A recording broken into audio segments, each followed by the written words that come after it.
Hi guys, good morning. তো আজকের এই ভিডিওটা one of the most asked কোয়েশ্চেনের উপর বেস করে, মানে কীভাবে বাগানবিলাসের শেপ দেওয়া যাবে বা কীভাবে পেন্টিং করলে সেটা এরকম শেপে আনা যেতে পারে।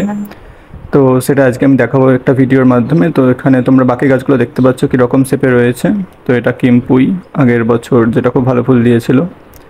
তো এখানে আমি পাথর নিয়ে নিয়েছি, মানে পুরোনো একটা আইডি, এটার মানে শেপের বাইরে চলে যাচ্ছে। তো এখানে আমি শেপটা ঠিকঠাকভাবে দিয়ে দেবো, মানে কেটে দেওয়ার চেষ্টা করবো একটু। তো প্রথমে একটা গোল ইমাজিন করে নিতে হবে, মানে কীভাবে শেপটা রাখতে চাই। তো তারপর সেটা একটা বেস করে বাকি ডগাগুলো কেটে দিতে হবে, যেগুলো বাইরে চলে যাচ্ছে মনে হচ্ছে সেগুলো।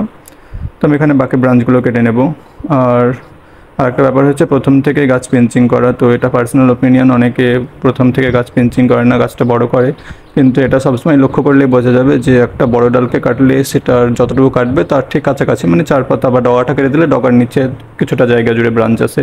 তো একটা গাছ যদি অনেকটা বড় হয়ে যাওয়ার পর সেটাকে কাটা যায়, তাহলে সেটা গোড়া থেকে কখনোই ব্রাঞ্চ আসবে না, সে উপরে আসবে। তো শেপটা ঠিকঠাক হবে না। তাই আমি প্রথম থেকে গাছকে পেন্সিং করি মেনলি, সেটা 4 পাতার বা 6 পাতারই হোক কেন। তো এইভাবে পিঞ্চিং করি। আর তোমরা দেখতে পেলে আমি জাস্ট যেগুলো বাইরে যাচ্ছিলো সেগুলো এখানে কেটে দিলাম। তো আর কোনো কোয়ারিজ থাকলে সেটা তোমরা কমেন্টে জানাতে পারো।